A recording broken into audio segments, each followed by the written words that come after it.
我是瓜皮儿。闪电侠第3季上期回顾。自从白瑞把魔法石丢进神速力之后，萨维塔便再也没出现过。直到沃利出去买夜宵时，萨维塔突然出现在沃利面前，但这并非本尊。三闪在维护治安的同时，一起训练着沃利。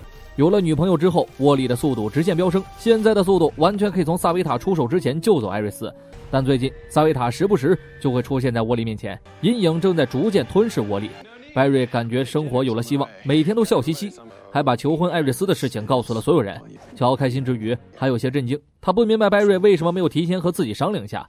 从小到大，白瑞任何事情都会和自己商量。一栋大楼失火，闪电兄弟第一时间前往现场，途中沃利遭到了萨维塔的袭击。白瑞没有看到萨维塔，只看见沃利自己打自己。沃利本来不太在意这件事儿，所以没有告诉白瑞。现在事情变得更加严重，萨维塔扰乱了沃利大脑，白瑞气愤他之前为什么不说。萨维塔的名字就像是白瑞心里的导火索，尽管沃利道了歉，说自己之前不清楚状况，以为只是太累了，白瑞却不给他任何机会，这关乎着艾瑞斯的生死。白瑞只好暂时让沃利休息一段时间。萨维塔的出现证明神速力之中的魔法石已经出了意外，他们不得不让朱莉安通灵萨维塔问个究竟。朱莉安很讨厌自己变成通灵的工具人，但除了他，没有人能够传递讯息。萨维塔附身之后说了一段中二的开场白，他很诧异 HR 为什么还没滚蛋，在未来只有 HR 幸免于难。白瑞想知道萨维塔究竟在哪儿。萨维塔一直说自己被未来的白瑞关在了一个让他生不如死的地方，他和白瑞注定要成为敌人。比起妮莎和宗姆，他说自己才是白瑞最强大的敌人，他们2个人也只能活下来一个。白瑞自以为魔法石已经被彻底封印，萨维塔却笑了，每一步都是他的计划，因为他是未来。通灵结束后，白瑞得到一个关键的线索，他知道了魔法石并没有被完全封印。白瑞找到了一个信徒，信徒这会儿正端着魔法石的盒子，但里面却空无一物。西斯科检测出这盒子和之前的一模一样。朱莉安研究魔法石已经很多年了，他确信这个世界上只有一个盒子，眼前这个就是当初丢进神速力的盒子，而魔法石8成已经落到了萨维塔手里。沃利最近心理压力极大，以至于影响到了他的速度。HR 告诉他，心有恐惧就不可能自由奔跑。沃利担心自己救不了姐姐，如果能去一次现场的话，就能增加胜算。这一点他和 HR 一拍即合，2个人直接找到了西斯科，费尽口舌才让西斯科同意震波。未来的事情和之前一模一样。沃利亲眼看见了姐姐的死亡，可沃利惊讶地发现艾瑞斯手上没有婚戒，明明白瑞已经求婚了呀。为此他特意找到白瑞理论了一番。沃利认为白瑞是为了救艾瑞斯才选择求婚，艾瑞斯知道缘由后对白瑞失望透顶，怪不得白瑞没有和乔商量。团队出现内讧，凯瑟琳终于按捺不住自己的内心，她把自己偷藏的魔法石碎片拿了出来。起初她以为这个可以消除自己的超能力，然而并没有卵用啊。既然魔法石没有彻底封印，那么萨维塔极有可能已经逃了出来。白瑞打算让朱莉安再次通灵，一边套话一边定位萨维塔的位置，得到的位置是整个城市，并没有具体地点。另一边，杰西安慰着沃利。忽然间，沃利看到了自己逝去的妈妈，同样是萨维塔在作祟。沃利像神经病一样对着空气哭哭啼啼，一转眼妈妈变成了萨维塔。萨维塔对沃利使出了激将法，神志不清的沃利直接追了出去，并且拿走了魔法石的最后一块碎片。此时白瑞正在和艾瑞斯解释，艾瑞斯不希望自己变成白瑞永恒的累赘。永恒2个字让白瑞想到了萨维塔的话，白瑞100%肯定萨维塔一定是被困在了神速力之中，只有神速力里没有时间的约束。这也解释通了为什么只有极速者才能看见他，也解释通了为什么魔法石会消失，因为他们相当于把魔法石给萨维塔送到了家门口。未来的白瑞封印萨维塔的位置也正是神速力之中。白瑞还在庆幸凯瑟琳偷了一块碎片的时候，杰西传来沃利的消息。沃利这次出发前关闭了追踪器，偷走了碎片，没有人知道他在什么地方，他独自一个人找到了萨维塔。现在的沃利不够冷静，萨维塔借机开始刺激沃利的内心，被激怒的沃利开始盲目的乱跑，速度快到打开了神速力的大门。沃利把碎片丢入其中，以为可以彻底封印萨维塔，却不知这一切都在萨维塔的计划之中。白瑞赶往神速力产生波动的位置，找到了沃利。沃利此时已经被吸进了神速力里，成为了替代萨维塔遭受永恒折磨的人，也应了萨维塔的预言，他们当中会有人生不如死。萨维塔彻底挣脱了束缚，这全都归功于白瑞创立了闪点，这才让萨维塔想到了利用闪电小子的计划。白瑞的愤怒一股脑的全都爆发了出来，冲过去就准备和萨维塔拼个你死我活。可他现在还不是萨维塔的对手，而且闪电侠从不杀人。白瑞想要摘掉萨维塔的面罩，却被反手捅碎了锁骨，匕首也被白瑞一手刀斩断。凯瑟琳紧急给白瑞动了手术。不久后，白瑞醒了过来，看着沃利破损的战衣，白瑞发誓要不惜一切代价救回沃利。杰西抱在 HR 怀里痛哭了起来，艾瑞斯也摘下了手上的婚戒。白瑞慢慢恢复了身体，看着身边所有人以及闪电造成的巨大报应，他决定重新返回神速力，这等同于送死。在永恒的神速力里，想要找回沃利并不容易。HR 给了希斯科一个提示，希斯科很快打造了一个追踪器，并于白瑞遇到危险的时候把他拉回来。这趟旅行，白瑞不想让杰西跟着，总有人需要保护城市。带上追踪器，白瑞就进入了神速力之中。这场凶多吉少的旅行，白瑞只能靠自己了。神速力这次扮演了为了正义牺牲的艾迪。神速力拥有自己的游戏规则。上一次，神速力认为白瑞做好了准备，才还给了他力量。出去之后，依旧我行我素，创造了闪点。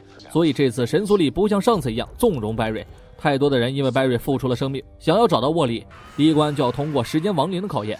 摆脱亡灵后，白瑞看到了罗尼。如果罗尼没死，现在也应该和凯瑟琳有了孩子。神速力想让白瑞拥有责任感，他不同意让白瑞替代沃利。萨维塔说过，会有一个人生不如死，这个人就是沃利。所以作为考验，第二关就是丧尸纵。ZOM 遭到惩罚后便一直守护在神速力之中，想救沃利就必须通过 ZOM 这关。白瑞的生命正在被吞噬，危机时刻他摘下了追踪器，利用自己唯一离开的钥匙打败了 ZOM。另一边，希斯科等人正在调查萨维塔盔甲的一部分。如同盒子一样，萨维塔的盔甲存在着却又不存在着。杰西心急如焚，很想去找回沃利，他甚至打算去单挑萨维塔给沃利报仇。就在这时，希斯科发现白瑞的定位消失了，白瑞再次睁开眼来到了医院，沃利就站在死去的母亲旁边，生不如死，就是让沃利永远处于最痛苦的时刻。此时杰西已经偷偷拿了匕首， HR 知道自己拦不住他，所以打算帮助他。匕首引导着杰西找到了萨维塔，而这也是萨维塔计划的一部分。杰西根本不可能打败萨维塔， HR 认为匕首作为萨维塔的一部分，一定也可以伤害到萨维塔。萨维塔告诉杰西，自己早就给他安排好了未来的走向，话没说完就被杰西刺伤了身体。神速力之中，白瑞遭到了斯纳特的阻拦。斯纳特早在几个月之前就为了传奇团队牺牲了自己。社会滑头斯纳特了解闪电侠内心的想法，他既要阻止白瑞，还告诉白瑞不要放弃，仿佛神速力是在帮助白瑞。就在白瑞被冻住的时候，杰赶了过来。白瑞失去定位之后，希斯科第一时间找到了杰，杰是来帮助白瑞的。白瑞捡起钢盔，反弹攻击打掉了斯纳特的冷冻枪，两个人径直走向了沃利。斯纳特亦或者说是神速力露出了淡淡的微笑。萨维塔之所以逃不出去，是因为没有人替代他。杰知道这一点，所以赶过来帮忙。他要接替沃利留在神速力，就像他说的，马拉松也有终点的时候，自己已经老了。白瑞才刚刚起跑，打败萨维塔之后，杰自然就可以离开神速力。钢盔上有希斯科的定位，这也可以帮助他们离开神速力。白瑞带着沃利回到了现实。杰是一个真正的英雄，二入神速力让白瑞知道了自己的责任，拯救艾瑞斯是属于他的宿命，所以神速力不让白瑞接替沃利。沃利已经遭到了生不如死的折磨，有一阵子闪电小子都不能重返战场了。杰西为了不让自己变成萨维塔的棋子，选择了暂时离开地球，沃利也欣然接受。临别之前，杰西好好感谢了 HR， 这个父亲的二重身给了他严父威尔斯没有给过的快乐。事情结束后， HR 把萨维塔受伤的事儿说给了大家，看来所谓的神速之神不过是躲在盔甲下的凡人而已。经历了生离死别，艾瑞斯理解了白瑞的决定，但这次白瑞反而要和他暂时分开段时间。现在这种情况不适合谈婚论嫁。白瑞搬到了希斯科的家里，看着小时候和妈妈一起看的音乐剧。实验室的传送门突然打开，来的是卡拉和火星猎人。在此之前，卡拉被一个神秘男人碰了一下，便再也没有醒来。他们之所以找到白瑞，是因为神秘人临走前说自己要找到世界上最快的男人。我寻思，他不应该去找萨维塔吗？神秘人不请自来，他仿佛处于上帝视角，知道每一个人的每一个秘密，而他还可以偷走别人的超能力，甚至速度比白瑞还快。白瑞倒下后被他弄晕了过去，在梦境里他看到了卡拉，卡拉变成了一个歌手。两个人莫名其妙地被困在了同一个梦境。这里，梅林变成了酒吧老板，希斯科成了中二歌手。神秘男人再次出现，他并没有恶意，准确地说是这个梦境是卡拉和白瑞想象出来的。他只是让两个人唱了一首歌，白瑞和卡拉不受控制地开始唱跳 rap， 两个人的感情都出了点问题，以至于他们没有办法接受自己的爱人。梦境里，乔扮演着黑帮老大，他绑架勒索了两个人，目的是让他们找到自己的宝贝女儿。这会儿艾瑞斯正和卡拉的男朋友当场互绿，现实里神秘人又开始搞事情。沃利整理了状态后，和火星猎人希斯科一起过去阻止他。神秘人和沃利拼起了速度，希斯科和火星猎人提前设好了埋伏，打昏了神秘人，带回了实验室。白瑞这边因为知道是梦境，所以劝说艾瑞斯回去找乔。艾瑞斯爱上了梅林的儿子艾尔，他们不可能在一起。白瑞知道爱一个人是什么感觉，他把自己没有说过的话在梦境里告诉了乔，卡拉则把自己的心里话告诉了梅林。一阵唱跳 rap 过后，两个黑帮老大表面上同意了孩子们的感情，背地里却约着放学门口别走。双方势力街头火拼，白瑞和卡拉劝架不行，被子弹击中。神秘人这边被关进了超能监狱，他开始引导着现实里的艾瑞斯和艾尔，让他们相信爱情的力量是最伟大的。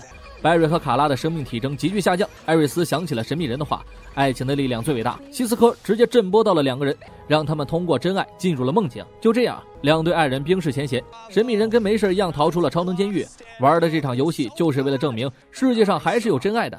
他能看到世间万物，他相信爱不但可以拯救自己，还可以拯救别人。游戏结束后，神秘人一边唱跳 rap 一边消失在了世人面前。这一刻让白瑞想通了和艾瑞斯的未来，他对着艾瑞斯唱了一首情歌，这首歌包含了白瑞对他所有的感情。掏出婚戒不关乎萨维塔，从心底向艾瑞斯正式求了婚。我是瓜皮儿，我们下期见。